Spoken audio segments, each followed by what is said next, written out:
Hello, everyone. You're on SK Live. I'm your host, Indranil Basu. Today, we have India's one of the biggest sports legend with us, Mr. Leander Paes.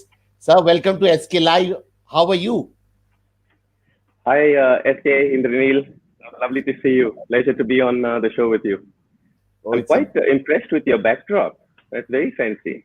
that's your favorite place.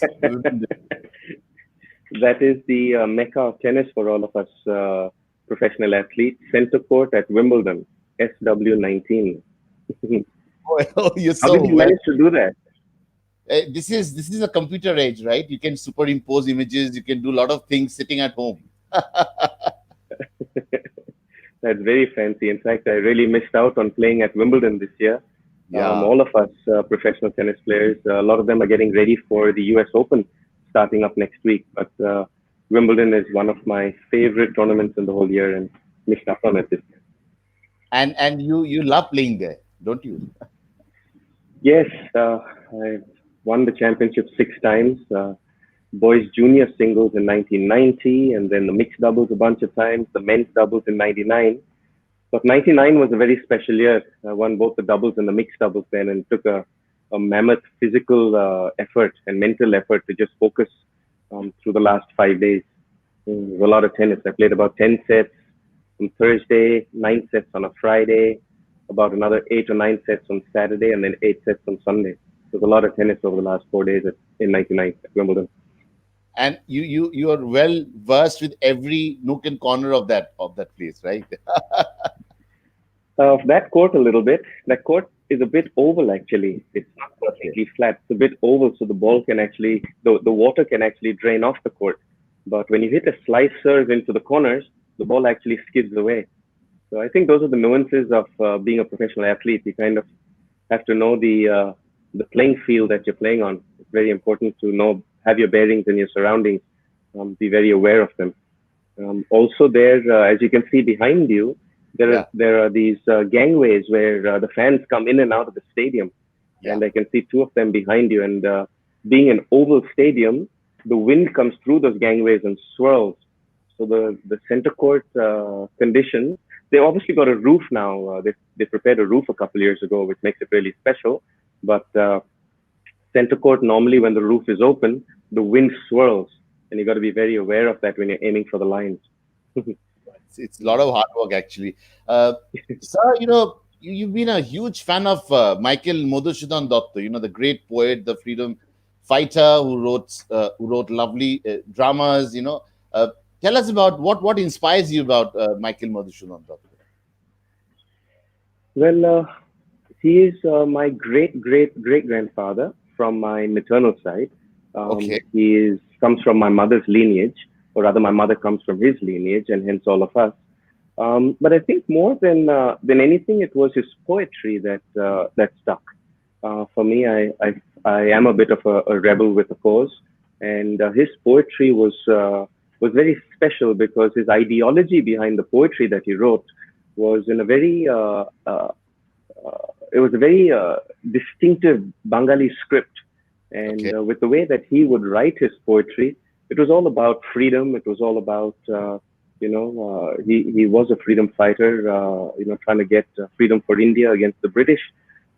I know that he was imprisoned a couple of times in that, but really, I think that his poetry, in the way he wrote it, and the reason that he wrote poetry in such a distinct script of Bengali was to get the message to the people Yeah. on how not to help the British, on how to fight for freedom, on how to do things in a way that we would not promote it at that time. Now, in that time, obviously, that was huge rebellion. In that time, that was not taken to very kindly at all, Yeah. and he was imprisoned because of that. But that being said, I have translated a lot of his poetry into English so I could read it and really understand it and study it. But it's pretty cool to come from that sort of Bengali lineage. It's a certain responsibility and a tradition to live on with. Mm. So you are completely driven by his philosophy. I mean, don't be an extremist. Just be calm. If you can do things peacefully, go for it. Exactly right. I think that every time has a time and place for things, and the times back then were not as much opportunity back then as there is today. I think that we are very privileged right now to live in the 21st century, where we can actually come live on using tech as we're using right now, and come Yeah. live on these live streaming channels and spread the word right around the whole world. But back then, there was no computers, there was no high definition cameras or live streaming as we're doing. And the written script was very popular back then. And that is part of what my understanding is, that the pen or the written script back then, to get that out to the people through messages, through music, through poetry, through the arts, through theater, um, was very, very relevant back then. And I think that that is so special to see times changing. Just as I've done with my tennis, I've played through 12 different generations. And the same way, I think when you actually look at poetry, or you look at the arts, you look at movies, you look at theater, you look at music, when it stands for a cause, when you play for a cause, that's what I resonate with. That's what I understand. Um, to me, the cause is sometimes more important than the result, Indraneet. I think the cause can create a huge wave of the community coming together, and that's what I've tried to do over my 30 years of tennis career.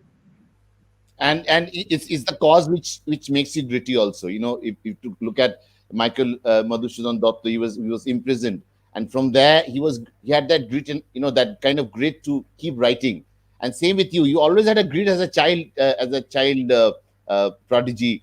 Tell us about it. Did it come naturally to you because of the blood which is there? You carried that grit in your blood. What was that? You developed it over the years.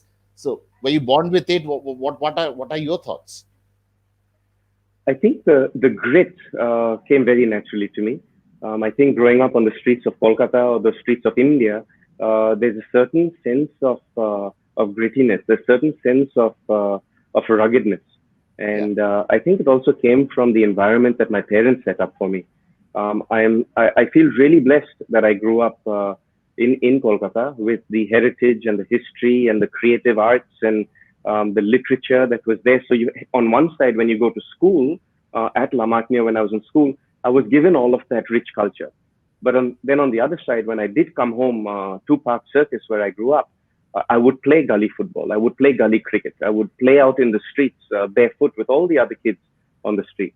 And I think that gave me a sense of ruggedness. And that's stood me in good stead through many years of my career. I think the longevity of my career is because of the environment I grew up in the Maidan in Kolkata. You played with a lot of passion. You played with a lot of heart.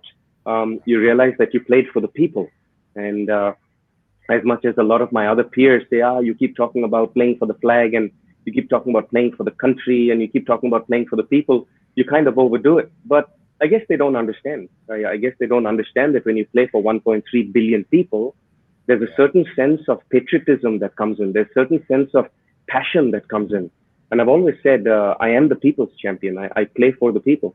Every one of these trophies that I do have, yes, as much as my name's written there, it's got the Indian flag next to it, and it's got every single Indian's passion in there. It belongs to every single Indian. And I think that it depends what moves you, Indranil. I think people play for different reasons. I think some people play for money, some people play for rankings, some people play for contracts and commercials. But then there are some of us who play for passion. And my passion is in the people, in giving the people a dream, giving them a reason to dream, to show that if a young boy from Park Circus can go and win Wimbledon multiple times or can be an Olympic champion, then anybody with enough heart, anybody with enough passion can do just the same and greater. Absolutely. And talking about Calcutta, that city of joy can boast of two athletes, top athletes. One is, of course, you, Leander Paes, and Saurav Ganguly. So you guys are great friends also, I believe, and you did a lot of drills together, physical drills, running around in Maidan, and you've been great friends. Can you just run us through those stories? Dada is a fabulous guy. I really like him. we kind of grew up together in Kolkata. We trained together for a few years at the Salt Lake Stadium, going back to 1991. And we would have a lot of treadmill running right next to each other on two treadmills next to each other. Or we'd have two static bicycles that we both were trying to pedal so fast. We were trying to burn out the engines of our own bicycles that we were working. And we would race against each other. We train against each other. And what I love about him is that he has a lot of passion, but he has a lot of calmness. He has a lot of stay.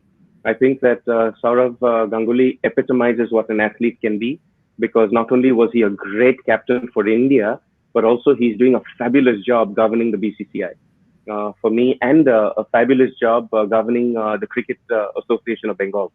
So the opportunities that he's creating through his platform of Yeah. being a past athlete and a great champion, and also being in sports governance, I think is wonderful. That being said, both Saurav and myself grew up with a lot of heritage in sport in Kolkata. And I can take you back to the great Leslie Claudius. I can Yeah. take you back to the great duels between Mohun Bagan and East Bengal, of which Yes. my father used to play for Mohun Bagan in hockey. So I used to go out into the Maidan and be the little mascot of the Mohun Bagan hockey team, when actually the hockey stick was taller than I was.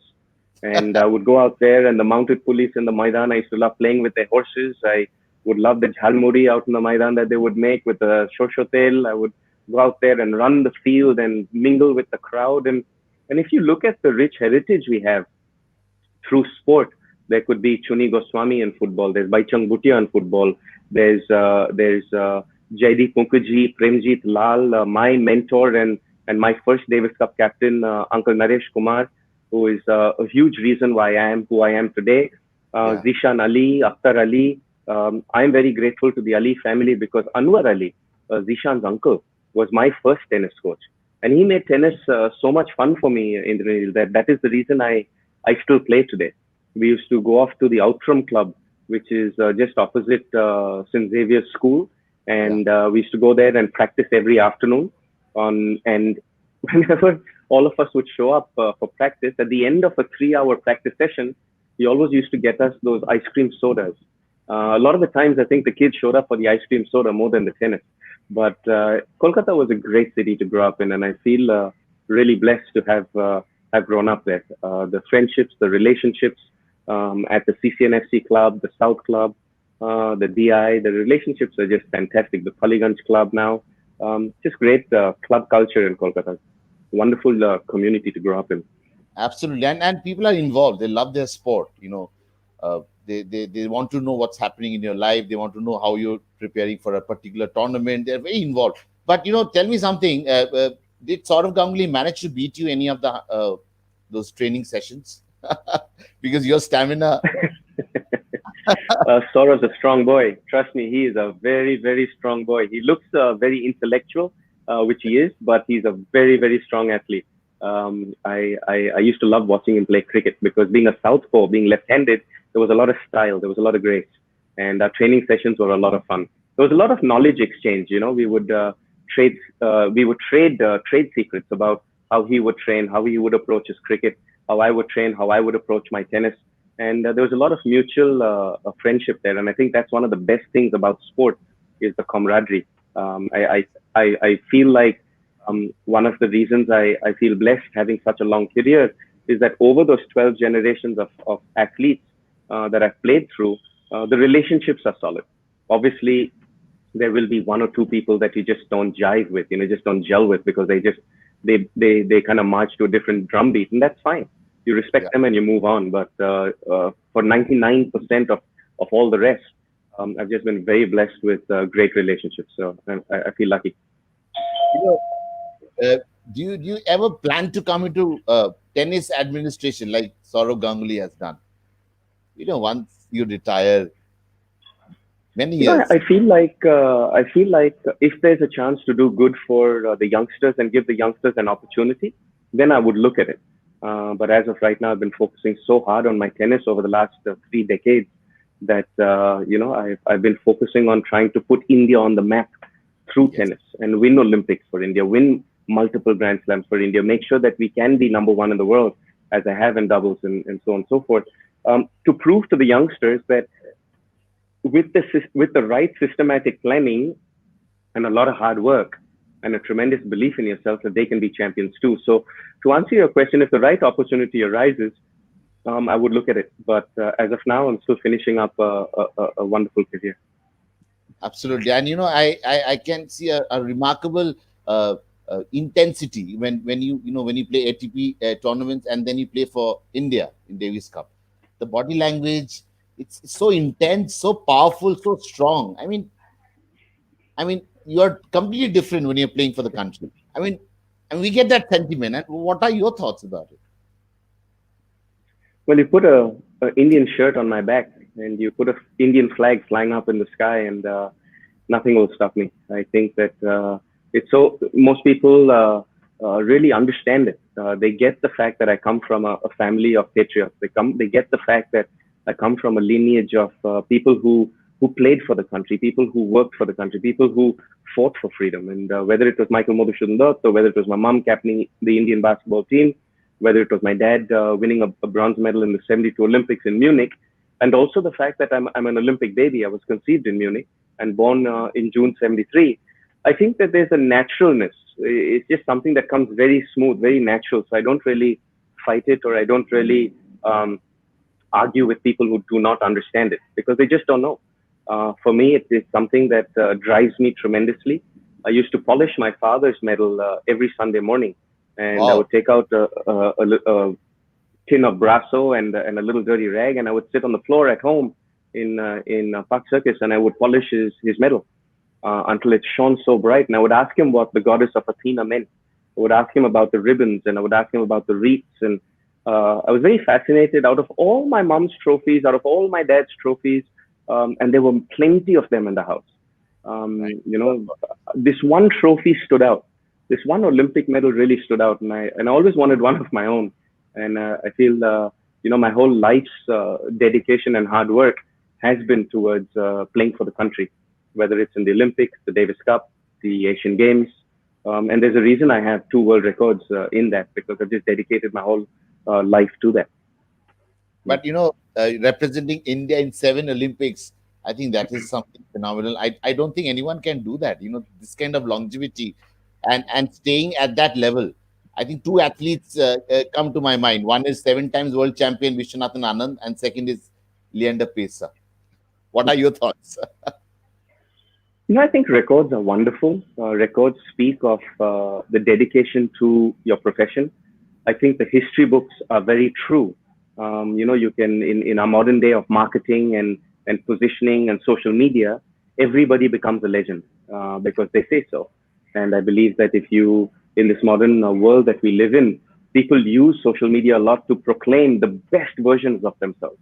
But really, I think it's important to stay true to it. It's important to stay true to yourself and what you stand for.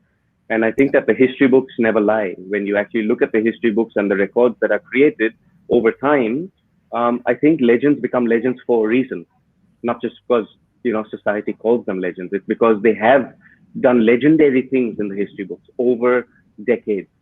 And there's a reason that Michael Phelps is the greatest Olympian of all time, is because of he's won the most number of Olympic medals in such a short career also.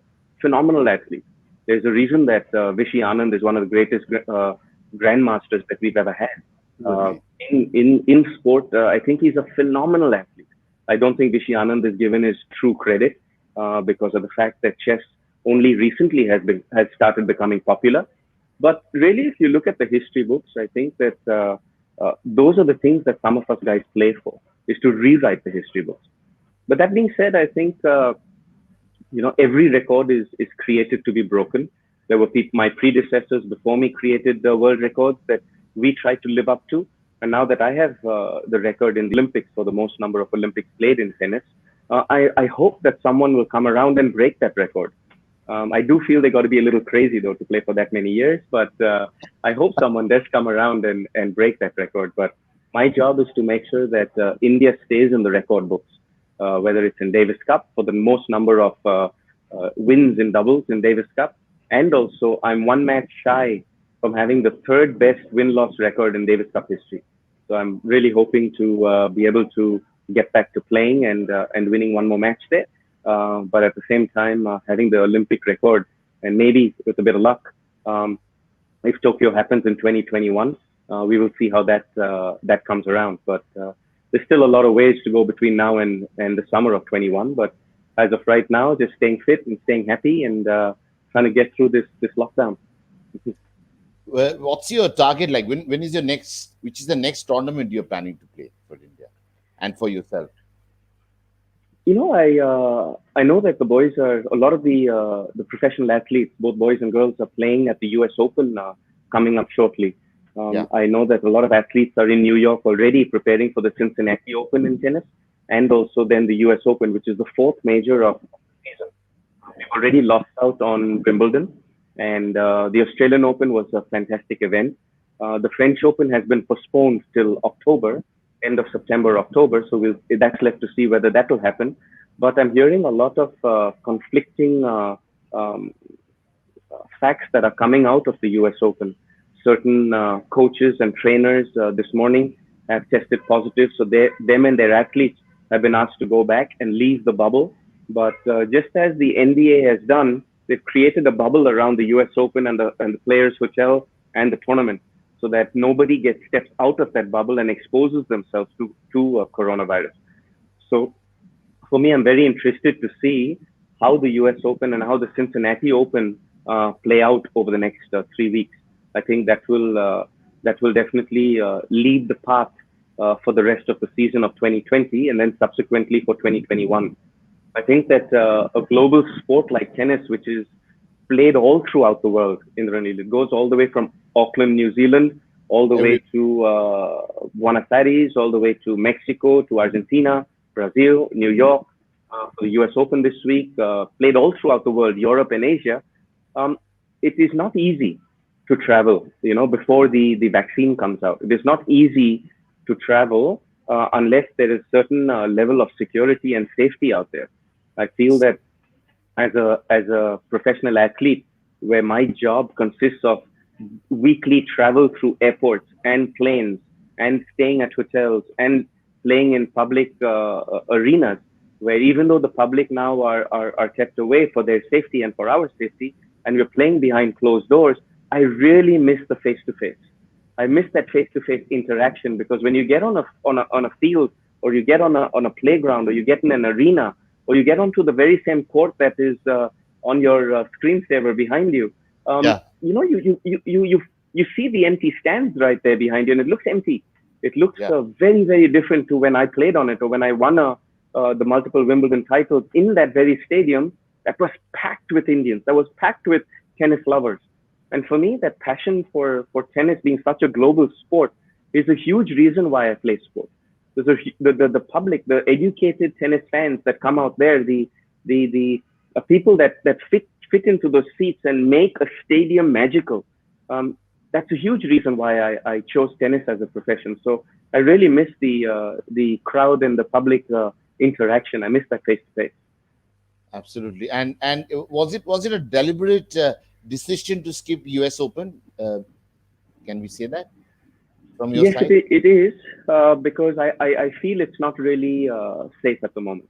Yeah. I feel, especially coming out of India, coming out of Mumbai, it is not really safe to travel around the world. I have got a 75-year-old father who's battling Parkinson's. I've also got a 14-year-old daughter who I'm looking after.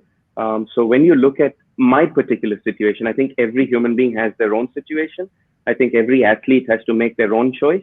But in my particular situation, it was not the wisest to go and play the US Open. Right now, I think is a time for me to look after my family, to look after my loved ones, to take that responsibility, to make sure that I can cook for my dad. I can make sure I take my daughter through her paces of tennis, do things that I've missed for 30 years. This is the first time in 30 years of my career that I've had a chance to spend 5 months plus now with my father. The knowledge that we talk about, the sports education that we talk about, life that we talk about, we discussions are so broad because my father is so well read and he's Oh, a student of life.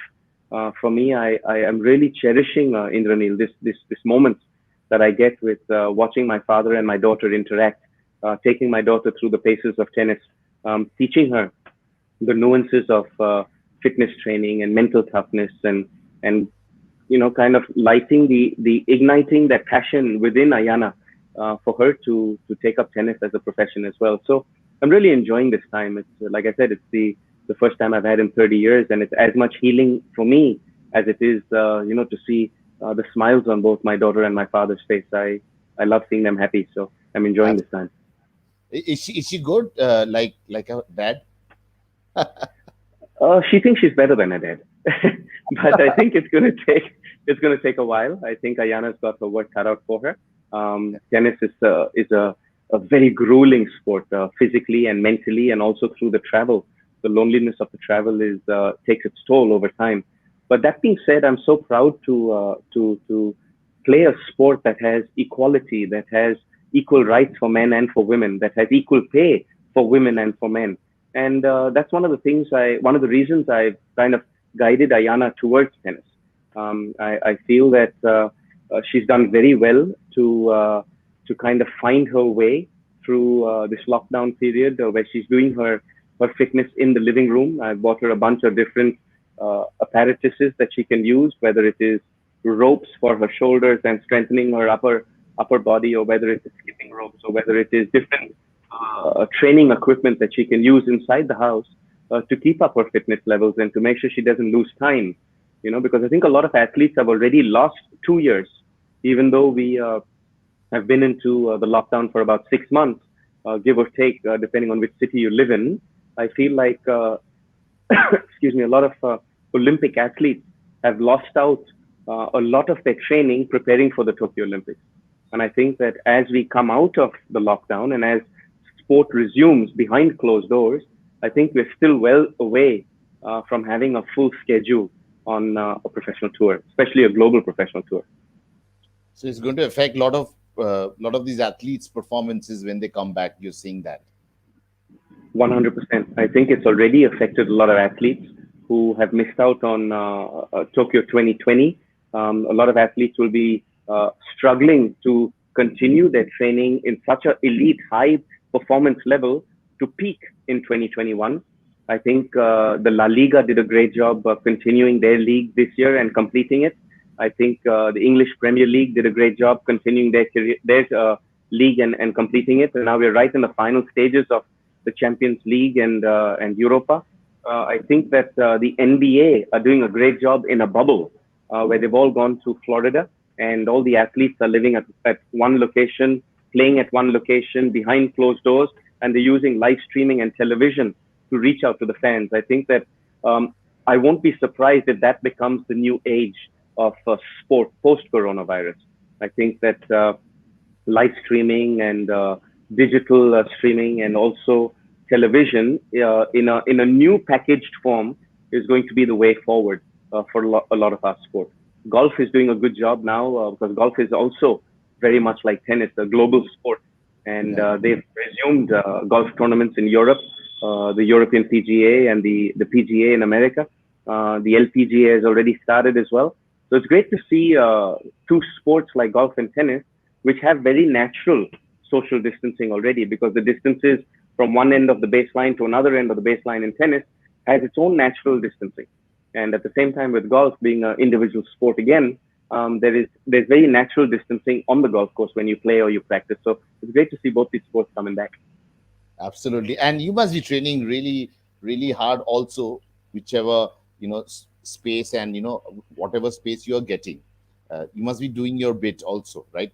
To make yourself ready. I'm very lucky that I've designed a gym in my own house. I've got my own training bike. I've got my own treadmill. I've got my own ropes and weights and mats and skipping ropes and stuff. And also I got one of the best sports trainers in the world. One of the best sports educationists in the world in my father. The knowledge that my dad has, being a doctor of sports medicine, as well as being an Olympic athlete and champion himself, we're continuously upgrading my training systems. So on the 7th of March, when I finished my last match that I played, which was Davis Cup in Zagreb, when Yeah. I won the doubles there with Rohan, and I came back to India on the 8th of March, if I'm not mistaken. I asked my dad then, I said, how long is this lockdown going to be? And he turned around and said, a minimum of 18 months. And I kind of chuckled at that time. I said, 18 months? It's probably going to be 2 months or 3 months. You're way off. And he goes, no, because everyone's going to wait for the vaccine to come out. But what people are forgetting, it takes at least 9 months to 12 months to circulate the vaccine through the whole world. And it's very intriguing that now that we're all waiting for an antivirus or the corona vaccine to come out, and we're fairly close to it, as the reports say, that I wonder how long it will take for that vaccine to be circulated all through India. I know that certain other countries will get first dibs at it and get first access to it. But it'll be very interesting to see when all of us can get vaccinated and be a little safe to travel freely again like we used to before coronavirus. Absolutely, we're waiting for the date so eagerly, and 18 months is quite a long time for all of us. But Mm. talking about the next generation of tennis stars, we when we talk about tennis, it's only your name comes to our mind. So who all are the next generation of stars you have? We don't see. I mean, a lot of people retire, but you're the only person who's always kept our hopes alive by playing at that level, staying at that level, winning tournaments consistently. So who all are the next generation of tennis stars? I feel like in the next generation or in the current generation, we've got some. I have tremendous respect for all the young athletes. I look at an Ankita Raina. I look at Rutuja Bhosle. I look at a Prajneesh Gunaswaran, or I look at a Sumit Nagal, and that's just to name four of them. But there are so many other tennis players out there who I have so much respect for, because it's not easy playing a global sport like tennis, where you do not have an association, or you do not have a corporate, or you do not have a club that actually pays all your expenses. If you do end up playing for Mohun Bagan, or you play for Mumbai FC, or you play for the Mumbai Indians, so to say, or you play for the Kolkata Knight Riders, the club and the establishment bear all your expenses. And in that, and when you talk professional sport like La Liga, you talk at Barcelona or Real Madrid, or you look at the Orlando Magic, or you look at the Los Angeles Lakers in the NBA on a professional level internationally, the organization pays all your expenses. The organization takes care of your flights, your hotel, your food, your training, your coaches, your fitness trainers, your masseurs, your kinesiologists, or your sports trainers. All of that is looked after. So as an athlete, all you have to do is focus on your forehands and backhands. All you have to Yeah, do is focus on your fitness and your day-to-day regime and your lifestyle. Whereas when you look at the young Indian tennis players, or if you look at the young Indian athletes, the squash players, the golfers, and not just in tennis, but cross sport, you look at all of our young Indian athletes. I have so much respect for each and every one of them, because they are spending their own family money to conduct their career. Their yeah, parents are supporting them. Their families are going out there and taking care of every single detail that it takes for their child to become a professional athlete and play for the country. To me, that is something that needs to get better. To me, that is something that has to change. Where if we continue like we do, we're going to be lucky to come back away from the Olympics with one medal. But I think by changing the system and making the system a lot more professional, making the system a lot more conducive, where the numbers increase of athletes. I think if we look at the base and we increase the base numbers of athletes playing sport, why? Because the profits and the benefits of playing sport are so lucrative. I think then you'll actually have a lot more champions. And I love to use cricket as an example. Most athletes who are non-cricketers like to take pot shots at cricket, saying, they take all the money, or they take. I don't think that that's the way to go. I think that we should look at cricket as an example. We should look at the IPL as an example. We should look at um, the national cricket team as an example on how, as a governing body, the BCCI has actually come together to spread cricket through every nook and cranny of our country.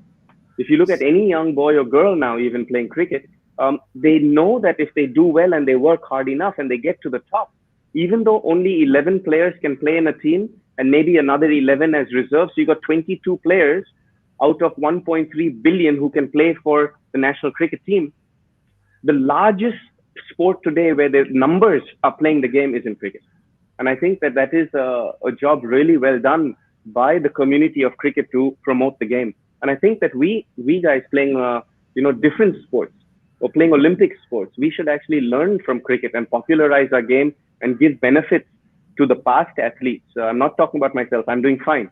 But look at the past athletes who have already retired and bring them back into the system and create jobs for them where they can nurture the youngsters. They can nurture the next generation and teach them the tricks that the seniors learned and teach the youngsters the tricks so that the growth of the youngsters is a lot faster. To me, I believe that that is a system that can be done really well. Um, I'm a big believer in our sports minister at the time because Kiran Rijiju is doing a great job in through a pandemic supporting the sporting community to give them hope, to give them an opportunity to raise funds for them. And I think that he does a great job because he's a passionate sportsman. I know him. I know him very well from many years before, and he really is passionate about people and making a difference to the people. So I feel that there is a definite opportunity there to make a difference. And breaking that myth that tennis is an expensive sport, tennis is an elite sport, going to the masses, as you talked about, that is very important to get more champions, isn't it? 100%. I think it starts out in schools. It starts out in rural areas. I think that because in 55 to 60% of rural India does not have a classroom to study in, it's our job to get out to them. And whether it is playing gully football or gully tennis or gully cricket, or whether it is using primitive equipment, whether you use a nada or a shoelace as a thread or a string to put from one tree to another or from one point to another to create a net, and then to use socks where you can play hand tennis, roll up socks into each other and play hand tennis. That's how we used to play when we were kids in school. We didn't have fancy graphite rackets and fancy multi-composite material rackets that we have today. We didn't have fancy Nike shoes and Yes. Adidas shoes and ASIC shoes that you have today. We grew up playing with primitive equipment. We didn't have fancy gymnasiums and diets and recovery plans and ice baths and physiotherapists who would crack your back and adjust your bones to make sure the body alignment was in place, or have sports massages who would come in there and align your fascia and your muscles. We found a way. I remember I used to jump over trees to build the strength in my legs. I used to pick up logs to build strength in my upper body. We did a lot of jugaad, as we call it. That's one of my favorite Indian words. And then to find ways to train ourselves, both mental training as well as physical training, to achieve our goals. So I think that when there's a lot of passion, Indranil, when there's the reason to achieve success is greater than the excuses, I think Yeah. you will always find champions. But yes, it is about going into the schools. It is about going into rural areas and creating a broader base. This is one of the ambitions that I have, is to make sure, like in a pyramid, that the base of the pyramid is so broad in sports education that then we can produce more champions and the pyramid of champions can be higher. For me, I don't see any reason why we cannot have 10 Olympic medals coming back 10 years from now. I don't see any reason why not. But I think that there has to be a very systematic planning, and that's what I'm focusing on. And this, the sort of narrative you gave about your strengthening and all that made you the champion, of course. And you could break a legend like Rod Laver's record at the Wimbledon. That was a special moment. You're talking about the winning Wimbledon titles in 1999. three different decades or something like that, right? Yeah. Laver's record. Yeah, I forgot about that one, but that's a really unique one. I understand playing the most number of Olympics. I understand winning the most number of Davis Cup matches, but that's a very unique record. And Sir Rod Laver, one of my idols that I look up to, I've known him since I was 12 years old, and he taught me a lot of tricks about how to keep the forearm strong and how to have a very natural daily lifestyle that enables you to achieve excellence. And he always used his nickname was Rocket, and he always used to say, "Winning Wimbledon is not rocket science; it's doing the simple things daily very well." And it's just wonderful to be in the same breath as Rod Laver, to be mentioned in the same breath as Rod Laver, especially when it comes to the All England Club at Wimbledon. of winning Wimbledon titles in 3 different decades. I think Yes. that's a very quirky and very unique record there. Mm. No, it's a lovely thing, and all generation of tennis players in India, they look up to you for all the records you created. But not only Sir Lever, which was your who guided you, you also played with legends like Martina Navratilova. What name, man? We grew up, watching her play, and when you team up with such a legend and play the mixed doubles, those were the days. Indranil, not many people know how much passion you have for sport and how much passion you have for tennis. But yes, it's been wonderful to actually play on that court that's behind you with Yeah. the legend Martina Navratilova and win with her in 2003. Most people know of Navratilova's exploits on the tennis court, about the multiple Grand Slam champion that she is. She's won every single trophy there is to win in the sport of tennis. But I know the champion Navratilova is as a human being. She's overcome a lot of things in her life, whether it is communism and migrating from Czechoslovakia, former Czechoslovakia, moving to America, becoming a US citizen, her relationships with other athletes who were her contemporaries at that time, and also the way she extended her career and played through decade after decade after decade.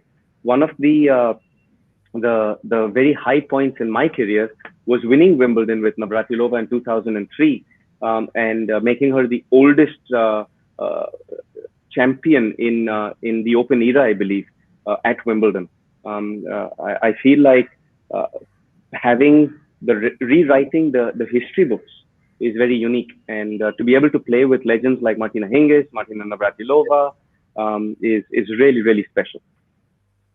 Which is your biggest win as a player? I mean, you have so many wins. I don't know if you must have lost counts. How many wins you had as a player. Which is the closest something which you still cherish before you go to sleep when you wake up? Yes, I was really proud of that. Was it that what happened 24 years ago, 1996 Atlanta Olympics?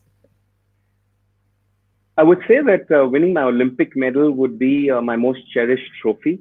Yeah. I would say that winning the Atlanta Olympics, because it was in singles, was my most cherished, because I did it for our country. I did it for our flag. I think it was either 52 years or something uh, gap between Mr. Yadav winning a medal in wrestling till I won one in tennis as an individual athlete. But since '96, I was very happy that in every other Olympics, we came back with individual medals, whether it was Chili Rathore in Sydney in 2000 in shooting, whether it is first Saina Nehwal, who's one of the real champions in female sport and women's sport that I love in our country, because she's just got a lot of grit. She's had to overcome a lot. Whether it was P.D. Sindhu after that, whether it was Maleshwari, whether it is the shooters Abhinav and so on and so forth, whether it is uh, Sunil Bhai after that. There's so many individual medal winners that have come post '96 that I was very happy to be the first one to actually promote that or inspire those individual athletes to come out and play. Sunil Kumar, Sushil Kumar, he comes out and writes to me fairly often and keeps talking about how my medal inspired him. But I think it's all these other athletes inspire me to continue achieving for India. I think it's a two-way road of admiration or a two-way road of respect that I have with a lot of athletes in our country, and I feel very blessed to be have played in an era or through these 3 decades that have turned out some great athletes in India. I think that Indian sport has improved so much from the 12th of May 1986 when I embarked to tennis to sitting today in 2020.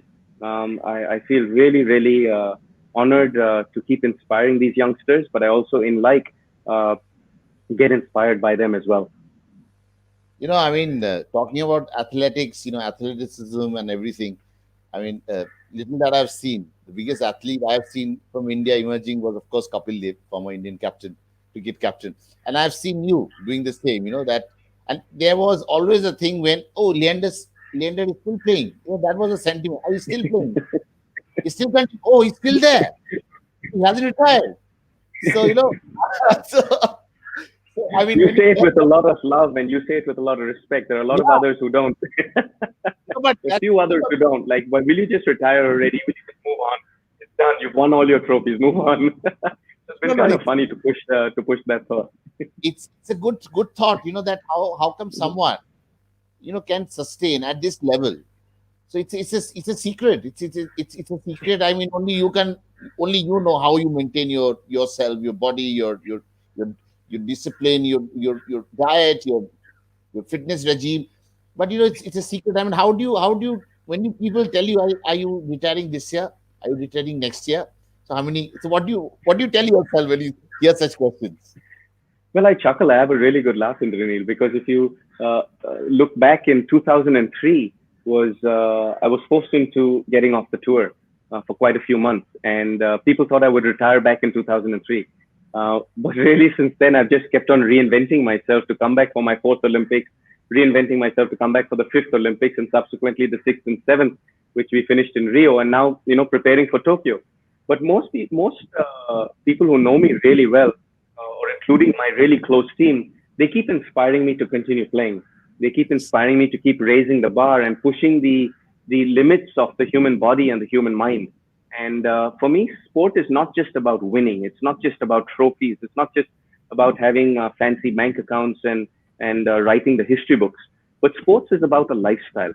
Sport is about a way of life. And coming from the family that I do come from, it's only natural to understand that I keep reinventing myself because of the sports knowledge that we have in the family. For me, I've tapped into that huge, deep well of sports medicine that my father has, or sports education that my mom and dad have put together for me. Dad's been devising a sports education system for 50 years. So I'm just a product of that. I keep teasing my dad and saying that I guess I was the guinea pig. And some experiments worked and some didn't, and I still have the scars of the ones that didn't. But I keep teasing him about being his guinea pig, and he keeps testing new training systems on me.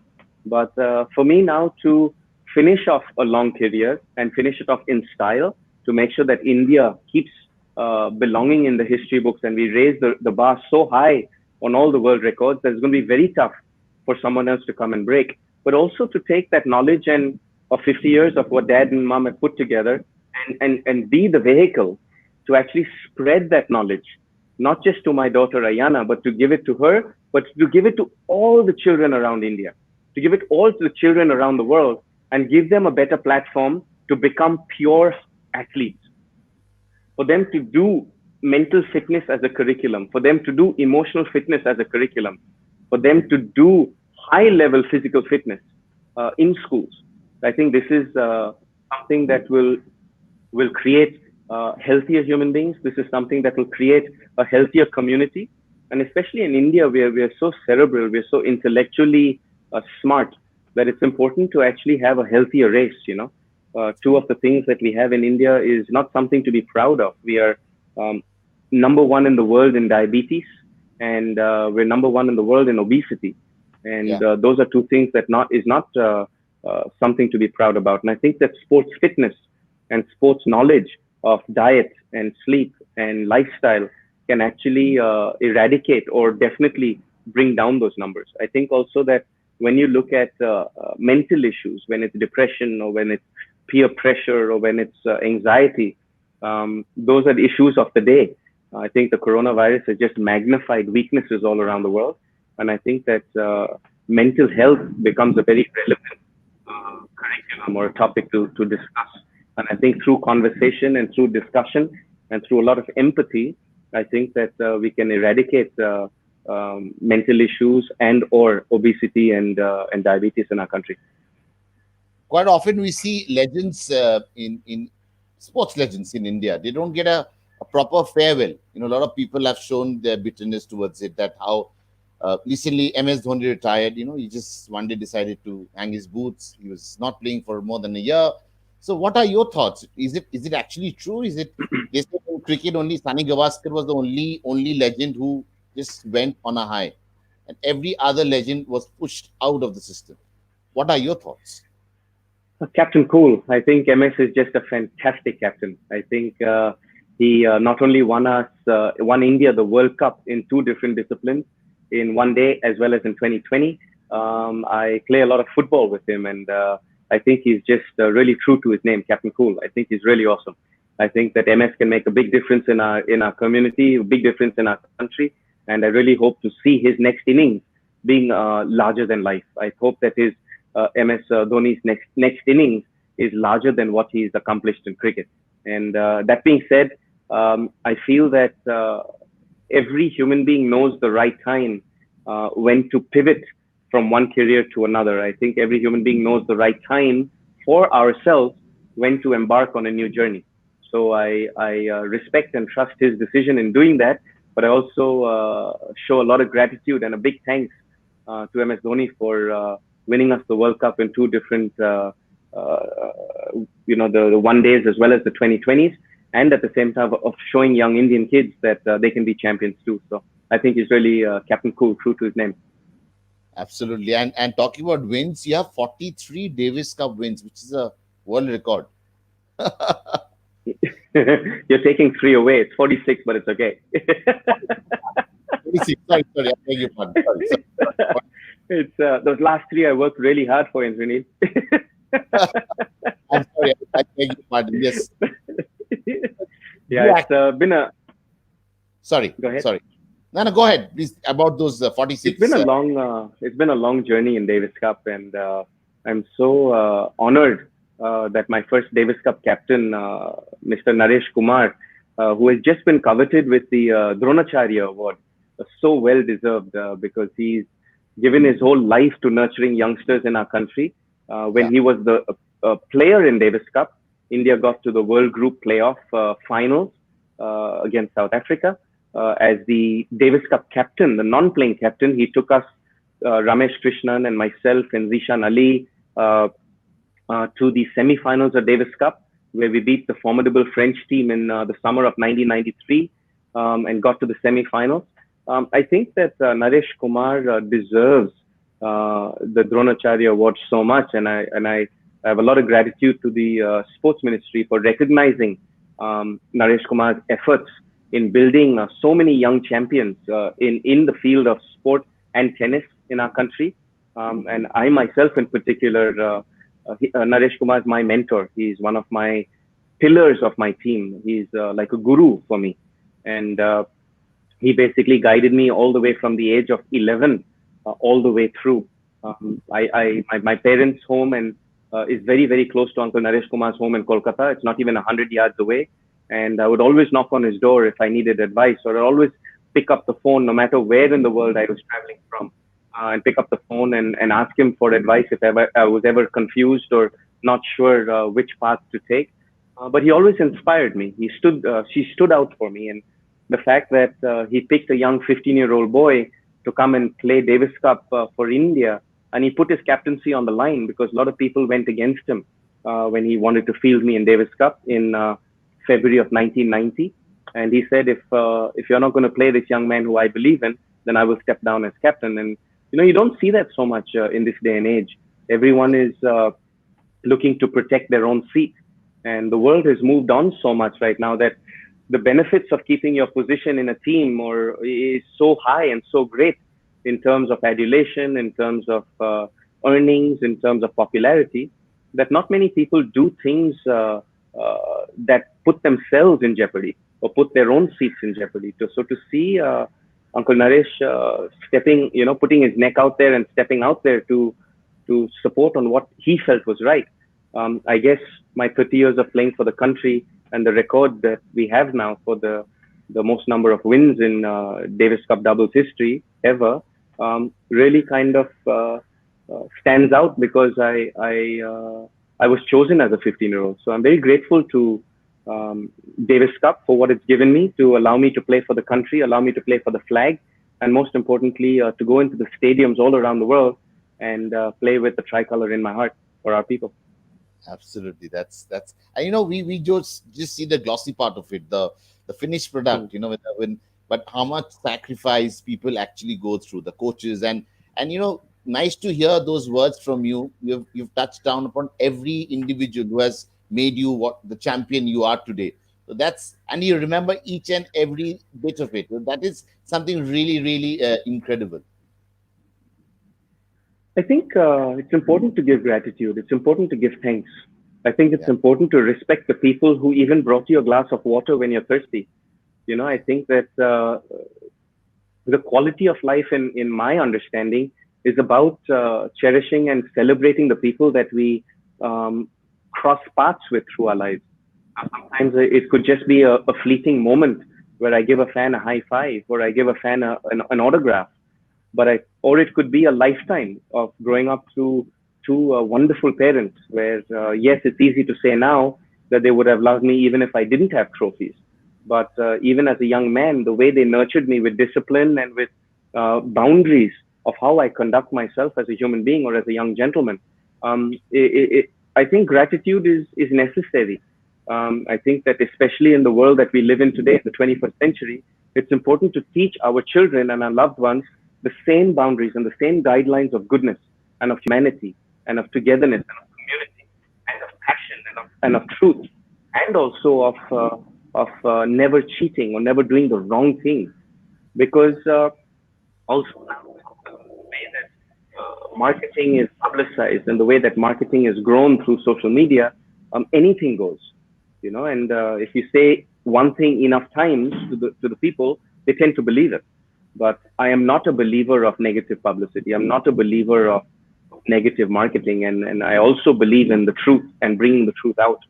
And I think that those are guidelines that I've been brought up with, and I share that with all the youngsters that I interact with. But it's all about happiness in the race. It's all about bringing people absolutely. a smile on their face, and whether it's that one fleeting moment of an autograph or whether it is living a lifetime with somebody, it's about just live and let live, honor, peace, respect, excellence, and also happiness. Absolutely. It's happiness which drives us all the time. But how do you look back uh, at the partnership you had with Mahesh Bhupathi? You had a very successful stint.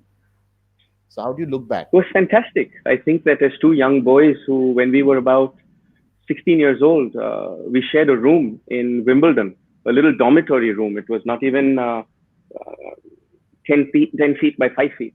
And we only had one bed in it. And in the summer of 1990, I remember we shared that dormitory.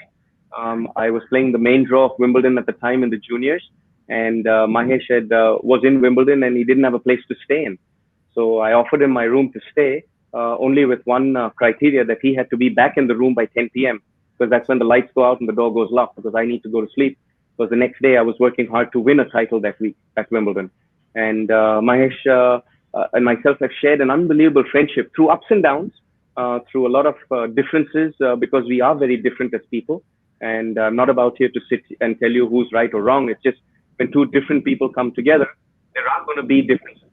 But Yeah, what I really respect about what we shared and what we have is the fact that we proved to India that we can be world champions. We proved to India that we can win Grand Slams and be number one in the world yeah, in a global sport like tennis, where the competition is so fierce. And even today, as we conduct ourselves very differently because we have different personalities, yet we have mutual respect for each other. And through the lockdown, we've come out to do some fun things together, to bring the community together, or at the same time work on a few projects here about telling our story. I think it's important to tell the Lee Hesh story because what we had to overcome through the 90s and through the 2000s when professional sport in India was not in the top five in the world or not in the top three in the world, or we didn't have Grand Slam champions back then. I think it's very important to tell the different stories through different viewpoints, to show those differences and also to share in oneness that we came together and put India on the map of tennis to win Grand Slam. So it's a quite a unique friendship that Mahesh and myself share. We go through ups, we go through downs, and sometimes we take shots at each other, and sometimes we kind of defend each other. And it's part of life. I think it's one big melting pot of life, and it's quite unique. and it's never gone sour. That is important. Yes, this is true. It's been sour at times. It's been real euphoric jubilation at times, Yeah, but it's never. It stood the test of time. If you want to look at it, we've been through ups and downs, and I was speaking to him yesterday actually, and We basically go through times where we share some of our thoughts about what we're going through as individuals, and at the same time, we have stood through the test of time. Mm. You've seen and interacted with the best of tennis champions all over the world. Tell us something about Roger Federer. I mean, you're also very good friends with him and Novak Djokovic. And what kind of players are they? I mean, just want to hear your thoughts about these greats. Tennis being an individual sport, it brings out great character. Yes. And, playing through, those 3 decades, um, Bjorn Borg was still playing. I played against Bjorn Borg back in 1990. If I'm not mistaken, it was maybe October of 1990 or 1991 back then. My memory, is getting tested here. But I played against Bjorn Borg in a professional match. I played against McEnroe multiple times, Sampras, Agassiz, the Lendls of the world. I trained with Ivan Lendl for almost a decade and a half, and his training methods are brutal. My gosh, what a hardworking athlete! You know, Navratilova, Hingis, and even through the modern last 10, 15 years of the Williams sisters, we were teammates on World Team Tennis team in Washington Castles. But Roger Federer, Djokovic, Nadal, these guys have managed to extend their careers so beautifully. They've reinvented themselves multiple times over, and that too in the field of singles. I have tremendous respect for all these athletes that I've mentioned just now, because they have stood the test of time. They have kept on reinventing themselves. Andre Agassi's career, whose book actually is up here, has actually shown that in his second innings, when he came out of his first retirement and reinvented himself, started at the bottom of the rankings and played challenger level tournaments, and then played 250s and 500s and 1000s, and then came back to win Grand Slams again. It shows how the real legends of sport can stand the test of time by reinventing themselves. A lot of people can win a tournament once. A lot Yeah. of people can get lucky and win a Grand Slam once.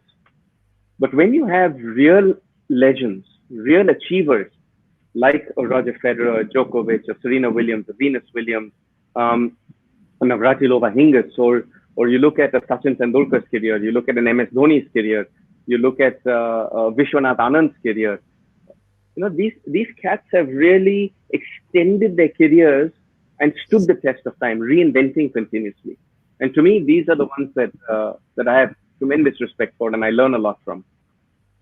And the biggest example is right in front of me, Mr. Leander Paes, reinventing Thank you. himself to be there at that highest level for so many years.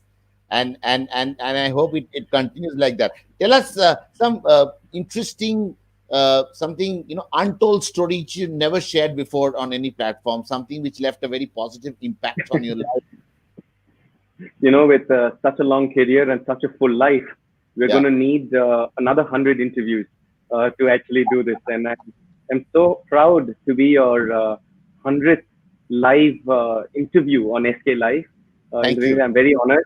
Thank Thank you so much for bringing me as hashtag number 100. Really special.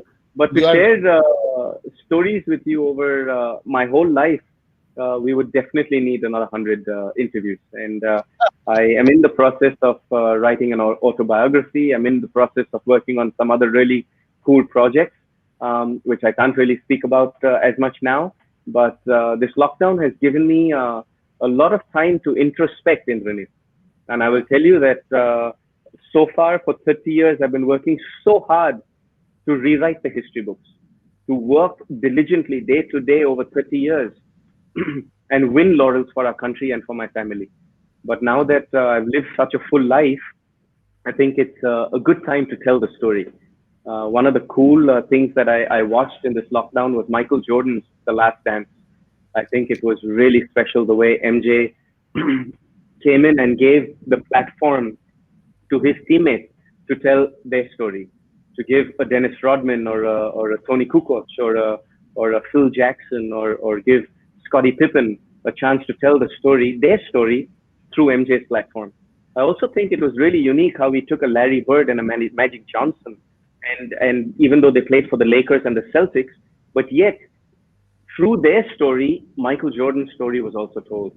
And I think that storytelling is a beautiful medium to encourage youngsters to become champions. And just as my forefather Michael Madhusudan did it in poetry, one day Yeah. I would love to do it in the form of a book or in a form of a Netflix series or a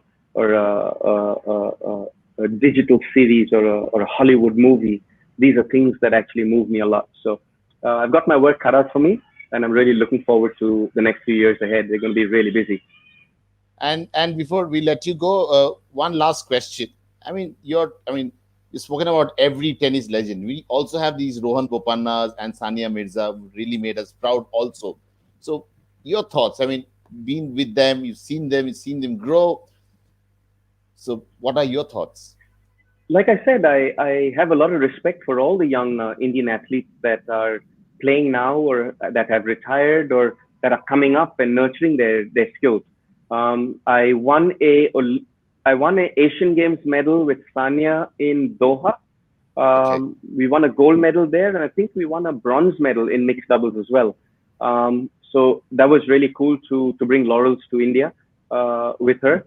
I won my last match that I played in Davis Cup, the 46th Davis Cup match in with Rohan against Croatia and Zagreb, and we played some fantastic tennis to beat two really formidable players, Pavic and Skugo, who were both Yeah. ranked in the top 20, I believe, at the time. So I've had some really good outings with these two. But just like with all the other athletes, I respect all the other athletes that are out there. Some of us do have our differences for sure because we're very different in our outlook in the way we why we play our sport or why we play for the country. And I think we wake up in the morning with different ideologies. So that's something I also respect. That when people have differences, you also do that with respect. You also do that knowing that you're all playing the same field and you're all out to win the same cake or the same pie, so to say. But I believe the pie is big enough for everybody to enjoy. But most importantly, is to make a difference in our community through the history that we create over our careers. That's I think what stands out. So when is the book coming out? Janina, not quite sure yet, but I'm having a lot of fun writing it. It's something I'm really enjoying, and a lot of the work has been done in the past as well. Because my father and my mom, my stepmom Juliana, she's done an unbelievable job keeping these scrapbooks over 47 years.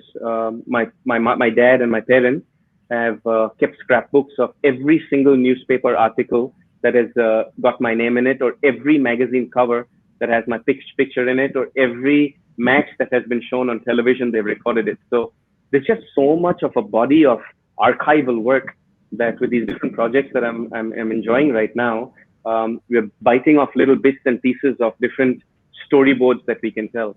And like I said, going through the archives and going through the scrapbooks and going through the recordings that my parents have kept, we would need another 100 interviews to bring out all these stories. And what was really unique is how many presidents and prime ministers I've played through in my 30-year career. There are so many other storyboards that have come out through reading my articles or looking at the news clippings of what all one's been through, and from the early 70s till now. It's been one hell of a journey, and I feel very blessed about it. It's going to be a thick book that I can foresee. It was really a pleasure chatting with you. You're, of course, the legend, Sarin, and thanks a lot for coming on SK Live. You couldn't have asked for a better 100th guest on SK Live, and thanks for honoring that. And stay safe as always. Stay happy and keep your smile intact, sir, and keep winning, sir. Keep our our national flag right up there all the time, which you always do. We play for that honor. Thanks a lot Thank for you, being. Indranil. It's been an honor for me to be your 100th guest on SK Yeah. Live. It's really fun. You guys are doing a great job at SK. So keep going and keep doing some good work out there. And I look forward to our next interview. Let's not wait for another 100. There are a Yes. lot more fun stuff to do in between. But wishing all our viewers out there a wonderful week ahead. Stay safe, stay happy, keep your loved ones safe, do the right thing, practice social distancing, wear your masks, please. It's a very Yes. simple thing to do. And as we keep going through this coronavirus pandemic period, we are going to win this battle. The human race has come through so much. We've gone through two world wars. We've come through a 71 war. We've been through Spanish flu. We've been through the Ebola virus, and we still survived. And there's no doubt we are going to survive. But stay happy, stay safe, and Jai Hind. Thank you, sir. Thank you, sir. Bye, sir.